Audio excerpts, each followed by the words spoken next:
मेरा नाम जिया है। मेरे माता पिता के मरने के बाद मैं पूरी तरह से अकेली हो गई थी। वैसे तो मेरे पेरेंट्स की काफ़ी सारी प्रॉपर्टी थी, घर में किसी चीज़ की कोई कमी नहीं थी, मगर मैं अपने पेरेंट्स के मरने के बाद बहुत उदास रहने लगी थी। इसलिए मैंने नौकरी करना शुरू कर दिया था ताकि मेरा ध्यान भटका रहे। मैं घर से बाहर निकलूं तो वहां जाकर मेरा लोगों के साथ उठना बैठना हो, मेरा मन लगा रहे, मुझे अपने पेरेंट्स की याद ज़्यादा ना आया करे। एक रात ऑफिस में काम ज़्यादा होने की वजह से मुझे घर आते समय देर हो गई थी। मैं जब रात के समय घर वापस लौट रही थी तो मुझे ऐसा लगा जैसे किसी ने मेरे मुंह पर हाथ रख लिया और मुझे पकड़ने वाला इंसान बड़ा ही मजबूत इंसान था। वो मुझे छोड़ ही नहीं रहा था। मेरी समझ नहीं आ रहा था कि मैं क्या करूं। उस रात तो मुझे ऐसा लग रहा था जैसे अब मेरी जान निकल जाएगी और अब शायद मुझे कोई बचाने वाला भी नहीं होगा। शायद ये रात मेरी जिंदगी की आखिरी रात हो, मगर कुछ देर गुजरी थी कि मैं बेहोश हो गई और फिर मुझे अपना होश न रहा। मेरे साथ क्या हुआ, कैसे हुआ, मैं कुछ नहीं जानती थी। अगले दिन जब मुझे होश आया और मैंने अपने सामने खड़े हुए उस इंसान को देखा जो मुझे इस अजनबी सी जगह पर लेकर आ गया था, उसे देखते ही मैं घबरा गई थी क्योंकि ये चेहरा मैंने पहली बार देखा था। मगर फिर मेरी आंखों के सामने कुछ ऐसा हुआ जिसने मेरे पैरों तले से जमीन निकाल दी थी, क्योंकि उस इंसान के हाथ में तो मेरी जिंदगी अपने पेरेंट्स के साथ बहुत खुशहाल गुजर रही थी। मेरे पापा बहुत अच्छे थे। मेरे पापा का अच्छा खासा बिजनेस था और मेरी मम्मी डॉक्टर थी। मम्मी पापा बताया करते थे कि जब मैं छोटी थी तब हम सब लोग एक परिवार की तरह एक साथ रहते थे। मेरे 2 चाचा जी भी थे, उनका भी परिवार था और हम सब जॉइंट फैमिली सिस्टम में रहते थे। उस समय मैं बहुत छोटी थी जब मेरे पापा को कामयाबी हासिल हुई थी। मेरे मम्मी पापा ने अपने अपने कारोबार को आगे बढ़ाने के लिए बहुत मेहनत की थी। पापा एक मामूली सी कंपनी में काम करते थे, जबकि अपने बिजनेस को बढ़ाने के लिए उन्हें ढेर सारे पैसे चाहिए थे। मेरी मम्मी, जो कि शादी से पहले ही पढ़ी लिखी और एक इंटेलिजेंट डॉक्टर बन चुकी थी, वो काफ़ी समय से अस्पताल में नौकरी कर रही थी और शादी के बाद भी उन्होंने अपना ये काम जारी रखा था। मगर मम्मी अब अपना अलग से क्लिनिक खोलना चाहती थी। शादी के बाद जब उन्होंने पापा से अपना अलग क्लिनिक खोलने के लिए कहा तो पापा ने उनको अलग क्लिनिक खुलवाकर दे दिया था। मम्मी उस पर ढेर सारे लोगों का ट्रीटमेंट करती थी। ये बात मेरे दोनों चाचाओं को बिल्कुल भी पसंद नहीं थी और फिर एक एक करके वक्त गुजरने के साथ साथ मेरे दोनों चाचा की भी शादी हो गई थी। उनका भी परिवार आगे बढ़ने लगा था। मैं जब तक इस दुनिया में नहीं आई थी, उन लोगों को ये ऑब्जेक्शन हुआ करता था कि मेरी मम्मी क्लिनिक पर बैठकर लोगों का इलाज क्यों करती हैं। वो लोग चाहते थे कि शादी के बाद मम्मी घर गृहस्थी में शामिल हो जाएं, मगर मेरे पापा ने वही किया था जैसा मेरी मम्मी चाहती थी। फिर धीरे धीरे मम्मी एक अच्छी डॉक्टर बन गई। उनके पास दूर दूर से मरीज आने लगे थे। फिर एक दिन ऐसा हुआ कि मेरे नाना जी इस दुनिया को छोड़कर चले गए। मेरे नाना जी की दौलत संभालने वाला कोई भी नहीं बचा था। नानी कई सालों पहले दुनिया से जा चुकी थी, इसीलिए सब कुछ मेरी मम्मी के नाम पर हो गया था। मम्मी नाना जी की इकलौती बेटी थी। नाना जी ने अपनी वसीयत में लिखा हुआ था कि मरने के बाद उनकी सारी दौलत उनकी इकलौती बेटी को दे दी जाए। इस हिसाब से वो सब कुछ मेरी मम्मी और मेरे पापा का हो गया था। अब मम्मी पापा जो सबके साथ एक ही घर में रहते थे, चाचा जी के बिहेवियर से तंग आकर वो लोग उनसे अलग हो गए थे। वैसे भी दोनों चाचा का मूड तब से मेरी मम्मी के साथ खराब रहने लगा था जब दोनों की शादियां हुई थी। उन दोनों की पत्नियां बहुत चालाक थी। उन दोनों की ही मेरी मम्मी से नहीं बनती थी। मम्मी और पापा नाना जी के घर में जाकर रहने लगे थे। नाना जी का जितना भी बिजनेस था वो सब मेरे पापा संभालने लगे थे और मम्मी ने अब अपने छोटे से क्लिनिक को एक बड़ा सा अस्पताल बना लिया था, जो कि मेरे नाना जी के नाम पर बनवाया गया था। उन दोनों की जिंदगी अच्छी गुजर रही थी। शादी के 16 साल बाद मेरी माँ प्रेग्नेंट हुई। बहुत सारी प्रार्थनाएं करने के बाद उन्हें माँ बनने का सुख प्राप्त हुआ था। अब मैं जो उनकी जिंदगी में आने वाली थी, उनकी खुशियों के ठिकाने नहीं थे। उन्होंने चाहा कि अपनी इस खुशी में वो अपने दोनों भाइयों और उनके परिवार को भी शामिल कर लें, मगर न जाने क्यों मेरे दोनों चाचाओं को मेरे पेरेंट्स की कामयाबी अच्छी नहीं लगती थी। वो लोग उनकी खुशियों से बहुत जलते थे। वो लोग मेरे पेरेंट्स की खुशियों में शामिल नहीं हुए। फिर मैंने इस दुनिया में जन्म लिया। मेरे माता पिता मुझसे बहुत प्यार करते थे। आखिरकार मैं उनकी आंखों का तारा थी, उनकी लाडली और इकलौती बेटी थी। उन लोगों की खाली जिंदगी में जैसे मेरे आ जाने से रंग भर गए थे और फिर जैसे जैसे मैं बड़ी होती गई, वो लोग मुझे देखकर अपनी जिंदगी गुजार रहे थे। मैं 7 साल की हो गई थी जब तक मैं अपने किसी रिश्तेदार को नहीं जानती थी, क्योंकि हमारे चाचा चाची और उनके परिवार का कोई भी हमारे घर पर आता ही नहीं था। मगर मेरे पापा ने मुझे सब लोगों के फोटो जरूर दिखाए हुए थे। वो मुझे सबके बारे में बताते रहते थे कि कौन बिहेवियर का कैसा है, वो लोग जब एक साथ रहते थे तो क्या क्या करते थे। मम्मी ने कई बार पापा से मना भी किया था। वो कहती थी कि जब तुम्हारे भाई हम लोगों से कोई संबंध नहीं रखना चाहते तो फिर तुम हमारी बेटी को उनके बारे में जानकारी क्यों देते रहते हो। पापा कहते थे कि वो लोग हमसे कितने ही अलग हैं, मगर मैं चाहता हूँ कि हमारी बेटी को उनके बारे में सब कुछ पता होना चाहिए। आखिरकार मेरी बेटी उनकी भी तो कुछ लगती है। मम्मी कहती थी कि अगर वो तुम्हारी बेटी को कुछ समझते तो हमारी खुशियों में शामिल होने ज़रूर आते, अपनी भतीजी को देखने के लिए भी ज़रूर आते, लेकिन उन लोगों ने तो हमें पलटकर देखने की भी कोशिश ही नहीं की, जबकि हम लोग तो एक दो बार वहाँ पर गए भी हैं। उन्होंने कभी हमसे ढंग से बात भी नहीं की, उल्टा हमारी बेइज्जती करके हमें वापस भेज दिया। ऐसे रिश्तेदारों से नाता रखने का कोई फ़ायदा नहीं है। मेरे पापा एक बहुत अच्छे इंसान थे जो लोगों की गलतियों को बहुत जल्दी माफ़ करना जानते थे। वो मम्मी को हमेशा यही समझाया करते थे कि मैं अपने दिल में किसी के लिए कोई नफरत नहीं रखता। पापा ने मुझे भी हमेशा यही संस्कार दिए थे। मैं बहुत खुश थी अपने पेरेंट्स के साथ। हम तीनों एक दूसरे को देख देख कर अपनी ज़िंदगी गुजारते थे। मम्मी मुझे अपने साथ अपने अस्पताल ले जाती थी और छुट्टी वाले दिन मम्मी पापा सारा दिन मेरे साथ समय बिताते थे। देखते ही देखते मेरी उम्र 9 साल हो गई जब मेरे पापा मुझे और मम्मी को इस दुनिया से छोड़कर चले गए। पापा की तबीयत तो काफ़ी समय से ख़राब चल रही थी, लेकिन उनका ट्रीटमेंट लगातार ही चल रहा था, मगर फिर भी वो बच नहीं सके। पापा के जाने के बाद हम माँ बेटी बहुत अकेले हो गए थे। हमें उनकी बहुत याद आती थी। मम्मी ने पापा की मौत का सदमा काफ़ी दिनों तक अपने दिल से लगाए रखा था, मगर फिर हर इंसान को वक्त के साथ साथ सब्र आ ही जाता है। मम्मी ने भी पापा की मौत पर सब्र कर लिया था और फिर वो अपनी ज़िंदगी के रूटीन पर आ गई थी। उन्होंने अस्पताल जाना शुरू कर दिया था। अब मैं बड़ी हो गई थी, इसलिए स्कूल से आने के बाद घर पर रुक जाती थी। घर में नौकर चाकर भी होते थे जो मेरा ख्याल रख लिया करते थे, लेकिन मम्मी अस्पताल से जल्दी ही घर वापस आ जाती थी क्योंकि उन्हें मेरी फिक्र लगी रहती थी। अस्पताल से आने के बाद मम्मी मुझे बहुत सारा प्यार करती थी और हम दोनों माँ बेटी पापा की फ़ोटो देखकर उनकी फ़ोटो से ढेर सारी बातें किया करते थे। वक्त इसी तरह से गुजरता गया और फिर मेरी उम्र 21 साल हो गई। मैं चाहती थी कि मैं भी पढ़ लिख कर मम्मी की तरह कामयाब बनूं, मगर मम्मी का कहना था कि ये जो कुछ भी है वो सब कुछ तुम्हारा है। जिस तरह से नाना जी ने अपना सब कुछ मेरी मम्मी के नाम कर दिया था, उसी तरह से मेरी मम्मी ने अपना सब कुछ मेरे नाम कर दिया था और ये बात काफ़ी सारे लोग जानते थे, मगर फिर भी मैं कोई जॉब करना चाहती थी। मम्मी ने मुझे साफ इनकार कर दिया था। उनका कहना था कि मुझे हमेशा तुम्हारी बहुत फिक्र लगी रहती है, मैं नहीं चाहती कि तुम जॉब करो और लोगों के बीच जाओ। आजकल न जाने कैसे कैसे लोग हैं, जवान लड़कियां सेफ नहीं हैं, तुम प्लीज़ घर में रहा करो और अपना ख्याल रखा करो। मम्मी कहती थी कि तुम अपने पापा की मेरे पास आखिरी निशानी हो, मुझे तुम्हारा बहुत ख्याल रखना है। आखिरकार मरने के बाद तुम्हारे पापा को भी तो मुंह दिखाना है। वो कहेंगे कि तुमने मेरी बेटी का ख्याल कैसे रखा, अगर तुम्हें कुछ हो गया तो मैं उनको क्या जवाब दूंगी। मेरी मम्मी बहुत अच्छी थी, दिन रात मेरी फिक्र में लगी रहती थी, मगर मैं भी वैसा ही करती थी जैसा वो कहा करती थी। मैंने कभी उनसे किसी चीज़ की जिद नहीं की थी। वो मुझे खुशी इतना रखती थी, मेरी हर ख्वाहिश को वक्त से पहले पूरी कर दिया करती थी, इसलिए मुझे उनसे कभी जिद करने का मौका ही नहीं मिला था। वक्त धीरे धीरे इसी तरह से गुजरता गया।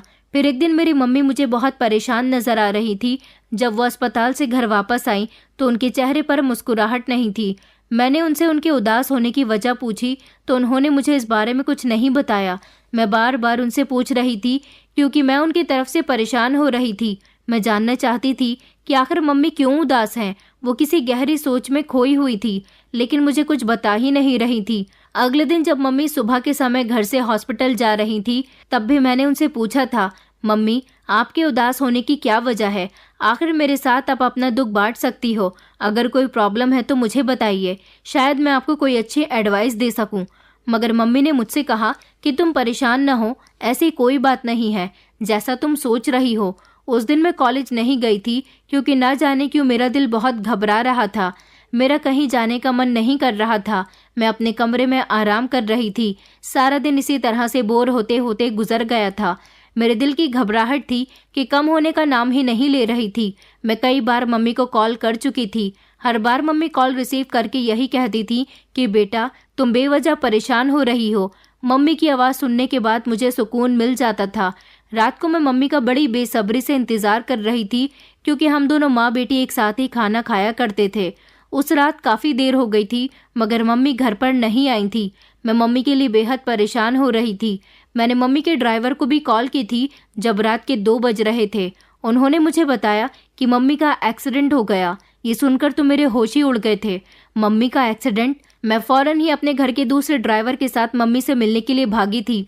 अस्पताल वालों ने बताया था कि मम्मी को किसी आदमी ने अस्पताल में एडमिट करवाया था। सबसे अजीब बात ये थी कि मम्मी का एक्सीडेंट गाड़ी में बैठे हुए नहीं हुआ था, बल्कि वो सड़क पर चल रही थी। उस समय उनका एक्सीडेंट हुआ था। लेकिन मेरी मम्मी को तो ड्राइवर साथ लेकर आता था, और मुझे मम्मी के एक्सीडेंट की खबर भी ड्राइवर ने ही सुनाई थी। उस दिन के बाद से ही हमारा वो ड्राइवर गायब हो चुका था। मेरी समझ नहीं आ रहा था कि क्या हुआ। 2 दिन तक मम्मी की तबीयत बहुत ख़राब रही थी। मैं मम्मी को देख देखकर बहुत रो रही थी, और फिर 2 दिन के बाद मेरी मम्मी इस दुनिया को छोड़कर चली गई। जो इंसान मम्मी को अस्पताल लेकर आया था, उस अनजान इंसान के बारे में भी कुछ पता नहीं चल सका था। अब मैं पूरी तरह से अकेली रह गई थी। मम्मी की मौत पर मैं बहुत रोई थी, क्योंकि पापा की मौत पर मुझे तसल्ली देने वाली मेरी मम्मी मेरे साथ थी, लेकिन मम्मी की मौत पर मुझे तसल्ली देने वाला कोई भी नहीं था। अब मैं सारा दिन घर में रहकर गुजार दिया करती थी। पढ़ाई में भी मेरा मन नहीं लगता था। सारा दिन मैं बोर होती रहती थी। मम्मी की मौत को अभी 4 दिन ही गुजरे थे। मेरा घर में बिल्कुल भी मन नहीं लगता था। एक अजीब सी घबराहट होती थी। मन करता था कि मैं कहीं बाहर जाऊं, मगर बाहर कहाँ जाती। फिर मेरे फ्रेंड्स ने मुझे एडवाइस दी कि तुम्हें जॉब कर लेनी चाहिए, तुम्हारा माइंड फ्रेश रहेगा और तुम्हारा ध्यान भी लोगों में बढ़ जाएगा। क्योंकि मुझे अपनी मम्मी की बहुत याद आती थी, इसलिए मैंने नौकरी करना शुरू कर दिया था। मुझे नौकरी पर जाते हुए अभी 2 दिन ही गुजरे थे। मुझे ऐसा लगा जैसे कोई मेरा पीछा कर रहा है। मैं जैसे ही पीछे पलटकर देखती तो मेरे पीछे कोई भी नहीं होता था। ऐसा एहसास मुझे लगभग 2-3 दिन तक रहा था। रात के समय जब मैं घर जाती तो वॉचमैन मुझे बताता कि आपसे मिलने के लिए आपके कुछ रिश्तेदार आए थे। न जाने हमारे कौन से रिश्तेदार थे जो मुझसे मिलने के लिए आ रहे थे। पहले तो हमारा कोई रिश्तेदार हमसे मिलने नहीं आता था। अभी मेरे रिश्तेदारों से मेरा कोई सामना नहीं हुआ था। मैं ज़्यादा किसी को जानती भी नहीं थी। एक रात मुझे ऑफिस से घर आने में लेट हो गया था। मुझे ड्राइवर अंकल का इंतज़ार था, मगर वो भी मुझे कहीं नज़र नहीं आ रहे थे। मुझे ऑफिस के बाहर खड़े हुए काफ़ी देर हो गई थी, जब अचानक मुझे ऐसा लगा जैसे मेरे पीछे कोई है। मैं पीछे पलटकर देखने ही वाली थी कि किसी ने मेरे मुंह पर हाथ रख लिया। मैं बहुत घबरा गई थी। मैंने हाथ पैर मारना शुरू कर दिए थे, मगर उस इंसान ने मुझे इतनी मजबूती से जकड़ा हुआ था कि मैं खुद को उससे छुड़ा भी नहीं पा रही थी। और फिर कुछ देर के बाद मेरी आंखों के सामने अंधेरा छाने लगा और मैं बेहोश हो गई थी। न जाने मैं कब तक बेहोश रही थी। मेरे साथ क्या हुआ था? मुझे बेहोश करने वाला इंसान कौन था और वो मेरे साथ ये सब कुछ क्यों कर रहा था? ये सारे सवाल मेरे दिमाग में घूम रहे थे। जब मुझे होश आया तो मैंने देखा कि मैं एक बड़े ही अजीब से घर में मौजूद हूँ। ये एक कमरा था जिसमें मैं मौजूद बेड पर लेटी हुई थी। जैसे ही मेरी आंख खुली तो मैंने घबराकर चारों तरफ देखा था। ये बड़ा ही पुराना सा घर लग रहा था। मैं उठकर खड़ी हुई तो मेरे पैरों में अजीब सी कपकपाहट थी। मेरे कदमों से चला भी नहीं जा रहा था। अभी मैं उठकर दरवाजे की तरफ जाने ही वाली थी कि दरवाज़ा धड़ाम से खुल गया और उसके अंदर आने वाला इंसान बड़ा लंबा चौड़ा और लगभग 40 साल की उम्र का आदमी था। उसे देखकर ऐसा लग रहा था जैसे वो कोई नॉर्मल इंसान नहीं बल्कि कोई गुंडा है। वो शक्ल से ही इतना खतरनाक नजर आ रहा था। उसने मुझे कहा कि तुम कहाँ जा रही हो? अभी मैं उससे कहती, इतनी ही देर में मेरी नज़र उसके हाथ पर गई। उसने अपने हाथ में एक ऐसी चीज़ पकड़ी हुई थी जिसे देखकर मेरी आंखें फटी की फटी रह गईं और मैं अपने होश संभालना भूल गई थी। मैं घबरा गई, पीछे कदम वापस लेती हुई बिस्तर पर आकर बैठ गई और कहने लगी कि तुम कौन हो? मैं यहाँ पर क्या कर रही हूँ? वो कहने लगा कि तुम्हें मुझसे डरने की ज़रूरत नहीं है, तुम यहाँ पर आराम से रह सकती हो। मैं ठिठक कर कहने लगी कि नहीं, मुझे बताओ तुम कौन हो? क्या तुम ही मुझे यहाँ पर लेकर आए हो? वो कहने लगा कि हाँ, मैं ही तुम्हें यहाँ पर लेकर आया हूँ, मगर तुम चिल्लाओ नहीं, यहाँ पर और भी लोग रहते हैं। ये एक तरह की खोली थी, यहाँ पर काफ़ी सारे लोग रह रहे थे। बाहर से मुझे काफ़ी सारे लोगों के बोलने की आवाज़ आ रही थी। एक अजीब तरह का शोर मच रहा था। वो कहने लगा कि प्लीज़ शांत हो जाओ, मगर मैंने कहा कि नहीं, मैं शांत नहीं हो सकती, मुझे तुम यहाँ से जाने दो प्लीज़। मैं रोते हुए गिड़गिड़ाते हुए उसके आगे हाथ जोड़ने लगी, मगर वो लगातार मुझे तसल्ली दे रहा था, समझा रहा था कि मेरी बात को समझने की कोशिश करो, तुम्हें यहाँ कोई परेशानी नहीं होगी। मैं तुम्हारे साथ कुछ गलत नहीं करूँगा। लेकिन ना जाने क्यों मुझे उस इंसान की बातों पर यकीन नहीं आ रहा था।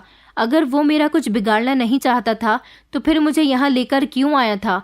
मेरे ज़्यादा चिल्लाने पर वो मुझे कमरे में बंद करके चला गया था और मैं काफ़ी देर तक दरवाज़ा बजाती रह गई थी और एक तरफ बैठकर रोने लगी थी। जब मुझे वहाँ बैठे हुए 2-3 घंटे हो गए तो कमरे का दरवाज़ा खुला और एक बूढ़ी औरत वहाँ आई थी। उसके हाथ में खाने की थाली थी। उसने मेरी तरफ मुस्कुराकर देखा और कहने लगी, बेटी ये लो खाना खा लो। मैंने कहा, मुझे खाना नहीं खाना, मुझे यहाँ से जाना है, प्लीज़ मुझे जाने दीजिए। वो कहने लगी कि बेटा मैं नहीं जानती कि तुम कौन हो और तुम यहाँ क्यों आई हो। फिलहाल मुझे इतना पता है कि वीर तुम्हें यहाँ लेकर आया है तो ज़रूर उसका कोई ना कोई मकसद होगा। वीर बहुत अच्छा इंसान है, तुम्हें उससे डरना नहीं चाहिए। मैंने कहा, कौन वीर? मैं किसी वीर को नहीं जानती। तो वह कहने लगी कि जिसकी खोली में तुम रह रही हो वही वीर। ये लो खाना खा लो, तुम्हें भूख लगी होगी। मुझे वीर ने तुम्हारा ख्याल रखने के लिए कहा है। मैंने कहा, मेरी समझ नहीं आ रहा, आप लोग मेरे साथ ऐसा क्यों कर रहे हो, प्लीज़ मुझे जाने दो। वो कहने लगी कि नहीं बेटा, मैं तुम्हारी कोई मदद नहीं कर सकती, बल्कि मैं तुम्हारा ख्याल रख सकती हूँ। तुम खाना खा लो। अगर तुम्हें किसी चीज़ की ज़रूरत हो तो मुझे बता देना, मैं बराबर वाली खोली में ही रहती हूँ। वो मुझे खाने की थाली देकर वहाँ से चली गई थी। मैं रो रही थी, मगर रोते रोते जैसे ही मेरी नज़र खाने की थाली पर गई तो मुझे उसे देखकर तेज़ की भूख लगने लगी थी, क्योंकि पहले ही मैं काफ़ी देर से भूखी थी। मैंने वो खाना खा लिया और फिर मैं काफ़ी देर तक बैठी रही थी। बैठे बैठे भी मैं थक चुकी थी, इसलिए इधर उधर टहलने लगी। जब अचानक मेरी नज़र एक अलमारी पर गई। मैंने वो अलमारी खोल कर देखी तो मेरे पैरों तले से ज़मीन निकल गई थी कि इस अलमारी में ढेर सारे चक्कू, छुरियाँ और बंदूकें रखी हुई थीं। कुछ डंडे भी मौजूद थे। मेरा तो शरीर थर थर काँपने लगा था। आखिर ये कौन इंसान था? मैं अब यहाँ पर 1 मिनट और नहीं रुक सकती थी। मैं इधर उधर देखने लगी कि कहीं मुझे यहाँ से भागने का रास्ता मिल जाए, क्योंकि दरवाज़ा तो बाहर से बंद था। मुझे खिड़की दिखाई दी। मैं खिड़की की तरफ जाने ही वाली थी कि फिर से कमरे का दरवाज़ा खुला और वीर कहने लगा कि तुम ये क्या कर रही हो? मेरी अलमारी तुमने क्यों खोली है? मैंने कहा कि मुझे बताओ तुम कौन हो और मेरे साथ ऐसा क्यों कर रहे हो? मैं समझ गई हूँ तुम गुंडे हो और मुझे मारना चाहते हो। प्लीज़ मुझे बता दो और भगवान के लिए मुझे छोड़ दो। मैंने तुम्हारा क्या बिगाड़ा है? वो कहने लगा कि तुम मुझे गलत समझ रही हो, प्लीज़ मेरी बात का यकीन करो, तुम्हें यहाँ कोई नुकसान नहीं पहुँचेगा। यहाँ तुम बिल्कुल अपने घर की तरह रह सकती हो। मैंने कहा, आखिर तुम क्या चाहते हो? तुम मेरी बात क्यों नहीं मानते? मैं यहाँ नहीं रुकना चाहती। न जाने तुम मेरे साथ क्या करना चाहते हो। देखो मुझे यहाँ से जाने दो, वरना मैं शोर मचा मचा कर यहाँ के लोगों को इकट्ठा कर लूँगी। वो बहुत तसल्ली से बिस्तर पर बैठ गया और कहने लगा कि ठीक है, मचाओ शोर, जहाँ जाना चाहती हो वहाँ जाओ, मगर ये याद रखना कि तुम्हारी जान को खतरा है। उसकी बातें सुनकर मेरे होश उड़ गए थे। वो कहने लगा, अगर तुम अपनी भलाई चाहती हो तो यहीं पर रहो, और अगर तुम सच्चाई जानना चाहती हो तो तुम्हें सच्चाई जानने के लिए कुछ दिन यहाँ पर रहना पड़ेगा। मैंने उससे कहा कि तुम झूठ बोल रहे हो। वो कहने लगा कि मेरे पास तो झूठ बोलने के और भी तरीके हैं, मैं और भी तरीकों से झूठ बोल सकता हूँ, मगर मैं तुम्हें सच बता रहा हूँ और तुम्हें मेरी बात का यकीन करना होगा। हम दोनों की बातें ही हो रही थी कि इतनी ही देर में वो बूढ़ी औरत दोबारा से वहाँ आ गई। उसे ये आदमी शांता बाई कहकर पुकार रहा था। उसने कहा कि बाई, इसे समझाओ, ये लड़की बहुत शोर मचा रही है, इसका ख्याल रखो। ये कहकर वो खोली से निकल गया था, जबकि शांताबाई कहने लगी कि बेटा शांत हो जाओ, इस घर में आराम करो, तुम्हारे कपड़े बहुत गंदे हो रहे हैं, मैं तुम्हें कपड़े भिजवा देती हूँ, वो कपड़े पहन लेना। मेरी जवान बेटी है, तुम्हारी ही उम्र की है, उसके कपड़े तुम्हें फिट आ जाएंगे। ये औरत मेरे साथ बड़ी मोहब्बत से पेश आ रही थी। मैंने इस औरत से अच्छे तरीके से बात करनी शुरू कर दी थी। अब काफ़ी दिन इसी तरह से गुजर गए थे। जिस दिन से मैं इस इंसान की खोली में आई थी, ये रात के समय कमरे के अंदर नहीं आता था, शायद कमरे के बाहर ही सोया करता था। यहाँ रहते हुए मुझे किसी चीज़ की कोई कमी नहीं थी, बस फ़र्क इतना था कि मैं यहाँ पर ज़्यादा से ज़्यादा कमरे में बंद रहती थी। अब मुझे यहाँ रहते हुए काफ़ी दिन हो गए थे।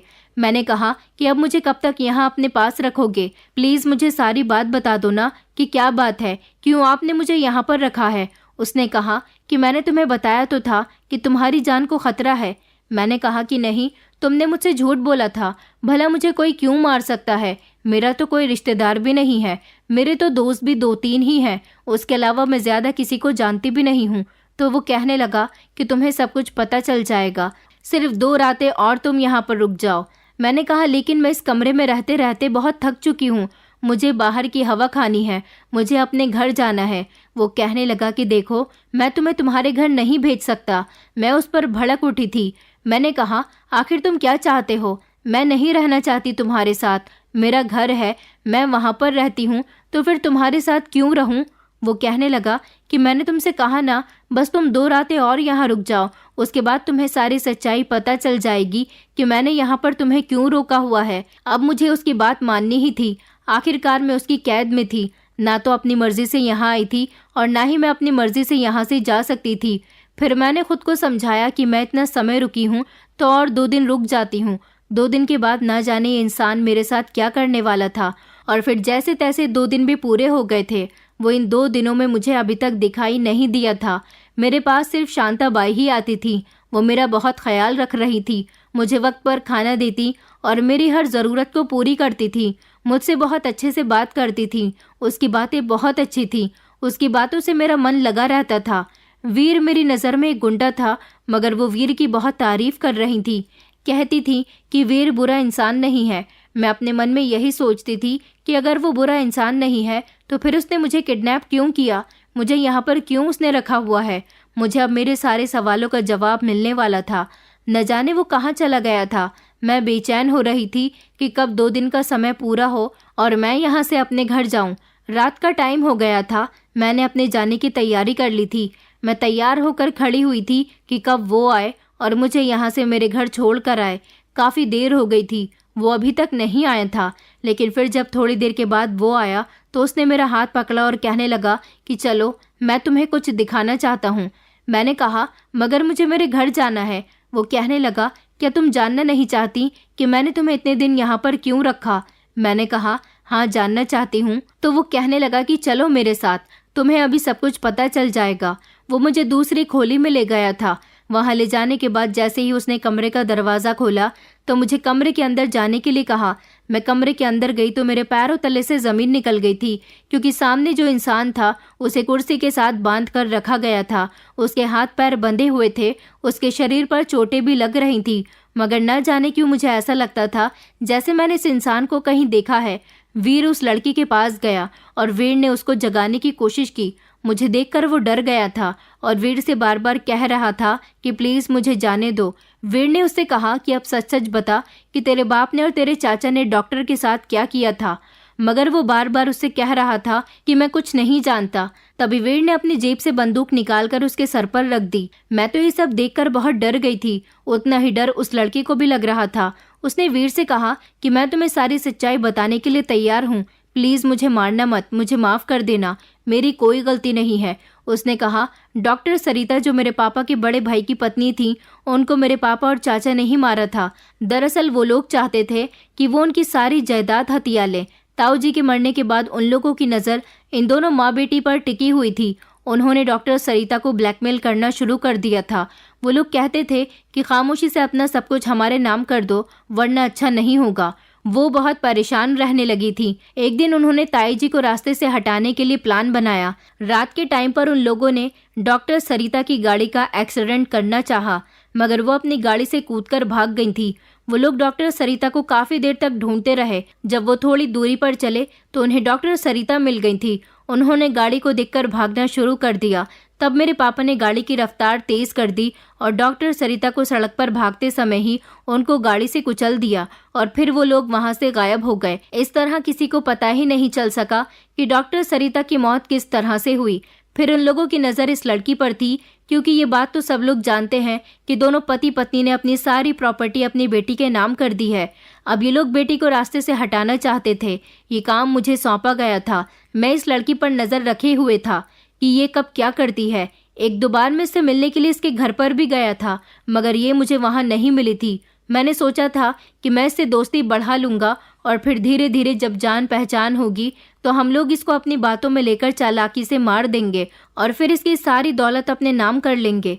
लेकिन इससे पहले ही तुमने इसे किडनैप कर लिया और तुम्हें सब कुछ पता चल गया। बस मैं इससे ज़्यादा कुछ और नहीं जानता।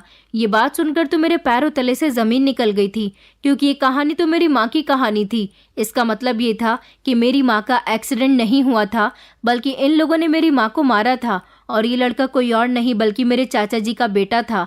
मेरे पापा के 2 भाई थे जो हमसे शुरू से ही नफरत रखते थे। अब उनकी नफरत इतनी हद तक बढ़ गई थी कि उन्होंने जायदाद के लालच में आकर मेरी माँ को ही मार दिया था। मेरे चाचा का बेटा, जिसको मैंने आज तक सिर्फ फोटो में ही देखा था, क्योंकि मेरे पापा सबके बारे में मुझे बताते रहते थे। मुझे ये सारी बातें सुनकर बहुत रोना आ रहा था। वो मेरे सामने बैठा हुआ था और बार बार मुझसे गिड़गिड़ाकर माफ़ी मांग रहा था। वो कह रहा था कि मुझे माफ़ कर दो, इससे कहो कि ये मुझे छोड़ दे। वीर मुझे लेकर दूसरे कमरे में आ गया था। वो मुझसे कहने लगा कि इसके मुंह से सारी सच्चाई उगलवाने के लिए ही मैंने तुम्हें इतने दिन इंतज़ार करवाया था। दरअसल ये लड़का तुम्हारी जान को खतरा पहुंचाना चाहता था, इसीलिए मैंने तुम्हें किडनैप किया था कि ये लोग तुम्हें ढूंढ न सके, और उससे पहले ही मैं इन लोगों की सारी सच्चाई खोलकर तुम्हारे सामने ला दूं। दरअसल मैं तुम्हारी माँ को बहुत अच्छी तरह से जानता हूँ। मैं कोई गुंडा नहीं हूँ, बल्कि लोग मुझे गुंडा समझते हैं। वक्त और हालात ने ही मुझे ऐसा बना दिया। मैं लोगों की मदद करता हूँ, ऐसे लोगों की मदद करता हूँ जिनकी मदद शायद पुलिस भी नहीं कर सकती। मैंने ऐसी लड़कियों की शादी करवाई है जो बहुत गरीब हैं। मैंने ऐसे गरीब लोगों का उनका हक दिलवाया है जिनको अमीर लोग दबा देते हैं। मैंने उन लड़कियों को इंसाफ दिलवाया है जिनकी इज्जत खराब हो जाती है। मैं तुम्हारी भी मदद करना चाहता था, इसलिए मैंने तुम्हारे साथ ये सब किया। 3 साल पहले मेरे साथ एक हादसा हो गया था। कुछ गुंडों ने मुझ पर हमला बोल दिया था, जिसमें मेरी काफ़ी सारी चोट आई थी। मेरा कोई इलाज करने के लिए तैयार नहीं था। मैं गंभीर हालत में इधर उधर भटक रहा था। जब मैं रास्ते पर खून से लथपथ पड़ा हुआ था तो तुम्हारी माँ ने मुझे सहारा दिया और अपने ड्राइवर के साथ मिलकर वो मुझे अपने अस्पताल ले गई थी। और वहाँ जाने के बाद उसने मेरा ट्रीटमेंट किया। लोगों को लगता था कि मैं गुंडा हूँ और ये पुलिस केस बन सकता है जिसमें वो लोग भी फंस जाएंगे, इसलिए मेरा किसी ने इलाज नहीं किया। मगर तुम्हारी माँ ने बिना कुछ सोचे समझे मेरा इलाज किया और मुझे वक्त पर ठीक कर दिया था। मैं तुम्हारी माँ से हाथ जोड़कर कह रहा था कि मैं सारी जिंदगी तुम्हारा एहसानमंद रहूँगा। कभी तुम्हें मदद की ज़रूरत हो तो मुझे ज़रूर बताना। जैसा भी हो, मैं तुम्हारी मदद करने के लिए तैयार रहूँगा। तुम्हारी माँ मुझसे बहुत खुश हुई थी क्योंकि वो एक अच्छी औरत थी। लेकिन जिस दिन तुम्हारी माँ की मौत हुई थी, उस रात में उसी रास्ते से गुजर रहा था जहाँ पर तुम्हारी माँ गंभीर हालत में पड़ी हुई थी।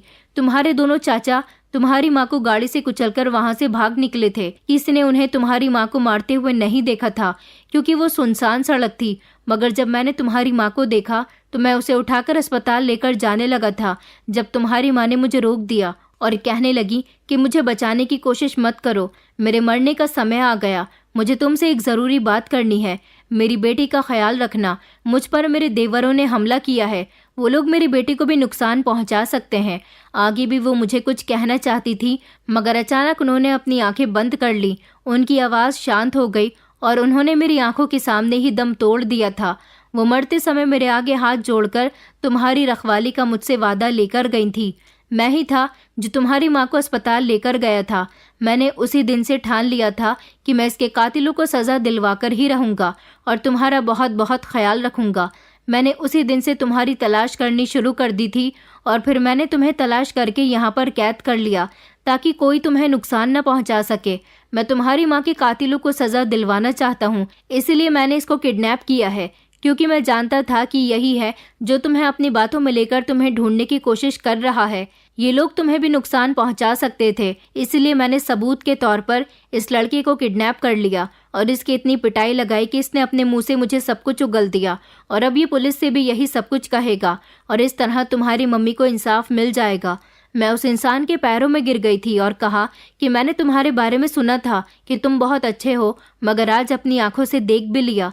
प्लीज़ मुझे माफ़ कर देना। तुम्हारा बहुत बहुत शुक्रिया, तुमने मुझे बचाया। मैं उस इंसान का एहसान शायद सारी ज़िंदगी नहीं भूल सकती। मुझे तो ये भी नहीं पता था कि मेरी माँ के साथ ये सब कुछ हो गया था।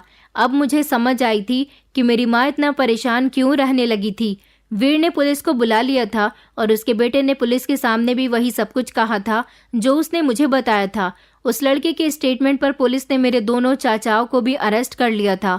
मेरे दोनों चाचा मेरी सारी जायदाद अपने हवाले करना चाहते थे। मेरे पापा, जो कि एक ऐसे इंसान थे जो लोगों को बहुत आसानी से माफ़ कर दिया करते थे, वो दोनों मेरे आगे हाथ जोड़कर मुझसे माफ़ी मांग रहे थे और कह रहे थे कि बेटा, हमें बचा लो, हम आगे ऐसी कोई गलती नहीं करेंगे।